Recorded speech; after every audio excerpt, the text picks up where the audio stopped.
Je viens de voir le film Le dernier jour dans la vie de Yitzhak Rabin, de Amos Gitaï, c'est-à-dire quand il a été assassiné le 4 novembre 1995. Et ça nous interpelle sur le plan astrologique. Parce que il a été assassiné, comme vous le savez, par un juif orthodoxe, Yigal Amir. Et il y a vraiment à ce moment-là une rupture entre le leadership israélien et le peuple et la société israélienne.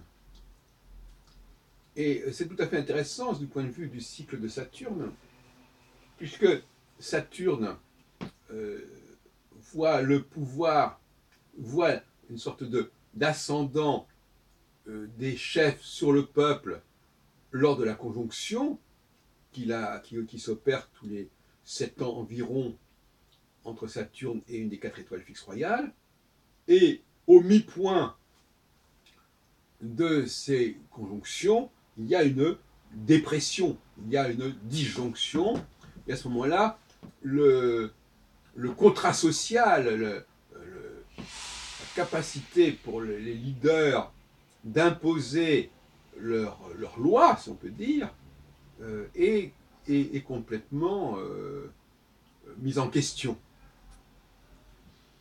Donc 1995 correspond à un de ces mi-points. Et donc on a de manière emblématique l'expression d'une crise du pouvoir. Une crise du pouvoir, c'est-à-dire une crise de cette alliance entre la société et ses chefs, qui a bien été définie d'ailleurs par Rousseau. Et cette crise de pouvoir, elle se reproduit en gros tous les 7 ans. Alors, on a un exemple, tous les 7 ans, on a des exemples de ce type. Parce que dans l'astrologie que je défends, on peut dire qu'en gros, on peut, pour les événements de type conjonctionnel, eh bien, on peut aller de 7 ans en 7 ans. Et puis pour les événements de type disjonctionnel, avec un décalage de 2-3 ans, on peut également aller de 7 ans en 7 ans. C'est pour dire à quel point ce système est facile à utiliser sur le plan de la réflexion intellectuelle, du calcul qui est vraiment simpliste, simplifié, et que ce soit du point de vue de l'observation du ciel. Parce que finalement, on peut dire que d'une certaine manière, lorsqu'il y a ce mi-point, il n'y a pas de visibilité du ciel. Or, alors qu'inversement, quand il y a la conjonction, quelque chose qui est visible, on est dans un système un peu pavlovien, si on peut dire. Donc à partir du moment où le signal conjonctionnel n'est plus clair, il y a des confusions, il y a des difficultés à faire passer l'autorité politique au sein de l'ensemble de la société. Donc, 2011, par exemple, 2011 est également typique de cette période de dépression du pouvoir. C'est le fameux printemps arabe, n'est-ce pas? Avec la chute de tout un ensemble de leaders. C'est vrai aussi pour 1989, avec la chute des leaders dans les pays satellites de l'Union soviétique. Mais c'est également en 2004 la révolution orange en Ukraine, la fin novembre 2004. Voyez-vous, donc on a toute une série comme ça de relais. 95, 2004, 2011. Et ça va à peu près tous les 6-7 ans. Donc il faut s'attendre à ce que, alors que là actuellement on est en phase conjonctionnelle, donc qui quelque part permet au pouvoir de s'asseoir, d'asseoir son autorité, eh bien dans 2 ans, dans 2-3 ans, on peut s'attendre à un autre mai 68, si on peut dire, parce que mai 68 fait partie aussi de ces temps comme ça difficiles.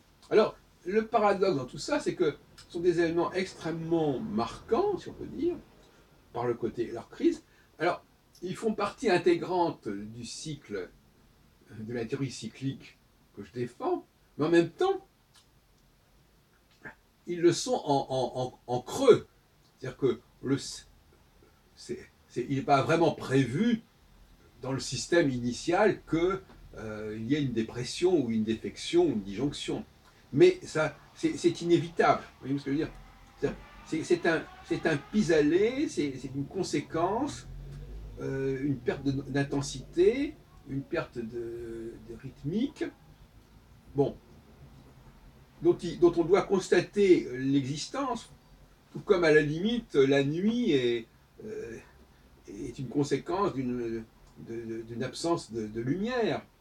C'est pas en soi une force nécessaire. Voyez-vous ce que je veux dire? Enfin, c'est un débat, mais dire que des choses se produisent, c'est une chose, qu'elles aient une nécessité ou qu'il soit souhaitable qu'elles se produisent, c'en est une autre. Donc c'est la conjonction qui maintient notre société dans son fonctionnement, et quand ces conjonctions n'est plus à l'œuvre, c'est-à-dire quand elle n'est plus visible, tout simplement, c'est ça. Pour moi, l'astrologie, c'est du visible. C'est pas une question d'énergie, de radiation, etc. Non, c'est le visible. C'est le lien avec le visible. C'est le regard, je l'appelle le regard. Et tout joue là-dessus. Nos rapports sociaux, notre structuration du monde, elle est fondée sur le regard. Le fait de ne pas confondre les hommes et les femmes, les blancs et les noirs, c'est le regard. Et ou l'âge aussi, qui est aussi fonction du regard, qui est déterminé par le regard. Nous sommes des êtres visuels, du visuel. On pourrait parler un homo, je ne sais pas comment on dit, l'homme qui voit. Et voilà aussi quelque chose qui, dans le cadre du mouvement pour l'astrologie à l'Académie, est relativement facile à comprendre. Là, vous voyez, on parle de la vue, du regard. On peut communiquer avec ça. Vous voyez ce que je veux dire? Il y a un terrain d'expression.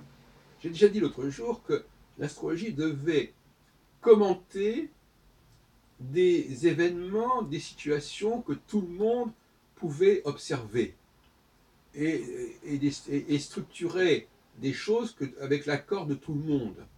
Voyez-vous? L'astrologie n'est pas censée se différencier des gens au niveau de ce qu'elle observe, mais uniquement au niveau de son mode d'explication. Or aujourd'hui, l'astrologie accumule les handicaps. Elle n'est pas uniquement spécifique dans son mode d'explication, elle est également problématique dans les événements qu'elle prétend mettre en avant, et qu'elle ne met en avant que parce que son modèle lui dit de les mettre en avant, au lieu de partir de ce qu'on peut observer. Et à propos d'observation,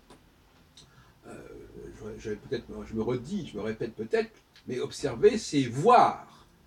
Et voir, qu'est-ce qui dans le ciel au niveau cosmique se voit? Ce sont les planètes, ce sont les luminaires, ce sont les étoiles. Ce ne sont pas c'est pas le point vernal, c'est pas les aspects, c'est pas les nœuds lunaires, c'est pas les directions. Donc déjà, si on éliminait de l'astrologie tout ce qui ne se voit pas, on aurait déjà énormément avancé dans cette problématique de recherche et de dialogue.